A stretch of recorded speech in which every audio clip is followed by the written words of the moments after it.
What's up guys, welcome back to a brand new video.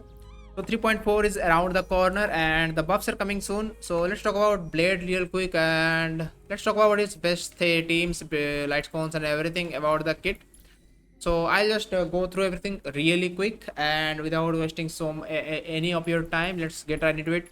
So basically the entire kit got revamped and everything about the scaling. He has like dual scaling, a little bit of attack and a little bit of HP, like most of the HP and only a little bit of attack. The attack doesn't really matter. So whatever was the attack scaling, it got removed and is entirely purely HP scaling now, which is better because pure scaling is better than like dual scaling. Dual scaling can be nice, but the multiplayers weren't there, he just fell off. So now he's pure HP scaling, everything scales up of HP. And yeah, so some of the passives got changed. This passive generates extra 15 energy now whenever you follow up attack. So that's 25 energy per follow up, which is a lot of energy. He will follow up a lot as well because his taunt value also got increased. So it's more he will get hit more likely now. So and the value is actually significant. I actually looked at the value. The value is actually significant. And some of these also got changed a little bit. So when Blade's current HP percentage is 50% of the max HP or lower, HP restored, this healing bonus thing got permanently added instead of the below 50% thing. And also his ultimate charging that he has, when he's how much HP he loses, the more damage bonus he will gain. It's like automatically starts counting from 50% HP, which is better. It's so that's why they also changed the E1. If you don't understand, it's like nothing really important because like it's important obviously, like for the damage. You don't need to understand it, just know it will do more damage, and in a better way, in a like easier way. So basically it's not something you would need to think about. It's like automatically happen when you play him. Like there's a lot of things when a character plays and you don't need to know everything about them.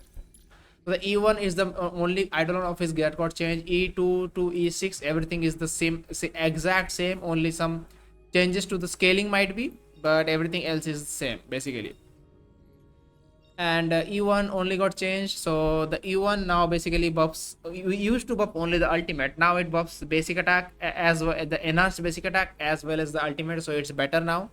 And since Blade is on the standard losing banner character, so you can lose to him in the 50-50s. You can basically get the E1 eventually, really soon or sometime. But yeah, he's like a really good character now, but we'll talk about that in a bit. So basically that's everything that changed with the character. You just do more damage, simply more frequent basic talent charges, and from talent you gain more ultimate. From ultimate you gain more talent charges and do more follow-up attacks, and just cycle repeats just like that. So yeah, that's about that. So did it change any of his builds and teams? Of course, most of his teams got changed basically. Of course the team was kind of there, but the new best in slot team will be, because I think the team didn't really change. It was already his best in slot team with the 3.x supports, but we'll talk about it soon. Let's just get into the sets real quick. So what set you want to use? So the set remains same. This is the set you got to use, and most of this main stat remains similar. Nothing changed, everything is similar, so you don't need to worry about that at all. For planner ornaments, the best set will be this one, the Castorys and Trivi set. Increases max HP by 12%, and when the virus max HP is 5000 or higher, which is really easy, increase the virus and then memo sprites kit damage by 28%. This will be his best in slot set now. So I already have like 7000 HP with him, and after the pure HP scaling you'll have more HP on this. I think 7000 is a normal number. You will have 7000 only and not more, to be honest. But yeah, I do recommend using crit damage here, and using HP body here, and you don't use wind damage bonus. I think HP will do more damage than wind damage bonus. HP will be better, definitely better. Of course, use HP on the rope, and use either speed if you want 135 build, and 134 either Brony or Sunday. That will be that. And if you don't want that, then don't use that and use a HP body. You don't need all the speed subcharge, by the way. I don't have other pieces, so that's why I'm using this. But you don't need speed subcharges. Just use 135 or base speed. That's basically it for his build. But yeah, nothing really changed, same set, and the caster set will be applicable for him as well. So that's basically it for his changes. And let's talk about the light cone now. So what changed about the light cone? Rather than going there, let's go here. And what is the data bank? Yeah, here's the data bank. Let's go to light cones. Let's go to destruction. So the best in slot was his signature light. I don't have it. Okay, that's not the signature. What am I doing? This is the signature. This was his best in slot. This is still his best in slot, to be honest. But this gives him crit damage and some HP and some damage bonus. But what's best in slot is his new best in slot. It will be the mighty signature. So if you already have blade and you do, or you don't have blade, you are going for him. I don't recommend pulling for this. Just pull for the mighty signature in the future if you want a 5-star life con on him. This also works universally great with Jingliu as well. This is also best in slot for Jingliu. This is also of course best in slot on mighty if you plan on getting him or if you already have him. This will be the best in slots for both Jingliu, blade and mighty. So all three of them. So basically that's that. Basically this does more damage at the start of the rotation, but eventually as you go more into the deep into the battle and more time passes, it will take over with the HP consume effect and will just deal more damage later on. So basically yeah, they're pretty much on the similar level. If you already have this light cone, I do not recommend going for mighty light cone. That's like extra 70 to 80 pulls if you don't win, and if you lose it's even more. So yeah, I don't recommend going for the mighty light cone. Just stick with it. It's enough damage. It's like only a tiny bit extra damage. It's like nothing. If you don't have both of them, then your next option is using secret vow.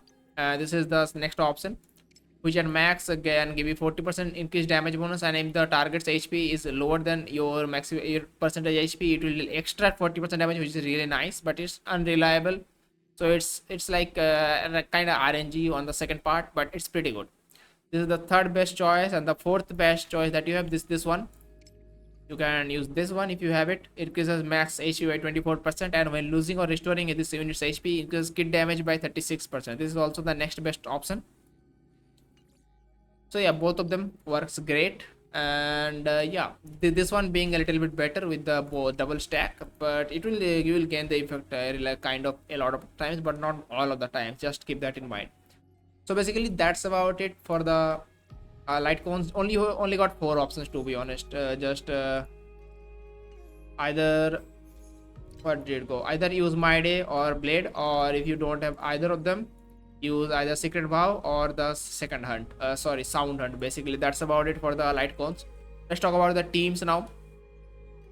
So his best support is going to be let me go back to the data bank. Sorry, characters, and his best support is going to be not an abundance character. The best support is going to be not even a character. You want to know what his best support is going to be? I mean it is a character, to be honest. For the remembrance part here, this is going to be his best support, and not this character particularly. The best support actually, sorry for dragging this out this long, I just have to do a little bit of drama here. So yeah, the best support of blade is going to be this light cone, the highest in signature. This will consume HP of allies every time she does anything, skill, normal attack or ultimate. So this will give blade a charge of his follow-up, which is really good, and more follow-up and more damage. Basically this is even better for Jingliu, but yeah, that's kind of stinky. Like you need this for Jingliu basically, and Jingliu becomes a beast. But this light cone will be one of Blade's best in slot. So like not for Blade, for like Hyacinth in the team, like Hyacinth E0 S1, that's like one of Blade's best in slot in team. Keep that in mind. I don't have her. I plan to get her in the future. But yeah, for other teammates, it's same as ever. It's same as ever. You want Trivi, you want Sunday, and you want a healer. That's basically the team, and of course you want Blade. But this is basically the team. Of course the healer needs to be the best in slot is Hyacinth. If you don't have Hyacinth, you can use anybody else. That doesn't matter. Either Hyacinth or anybody else as healer, it will work basically.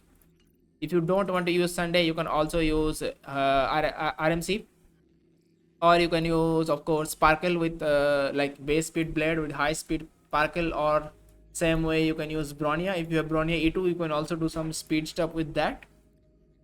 But yeah, that's basically it for the team section as well. Basically, the main two characters are Trivi and Hyacinth for his best in slots. And yeah, that's about it for his thing.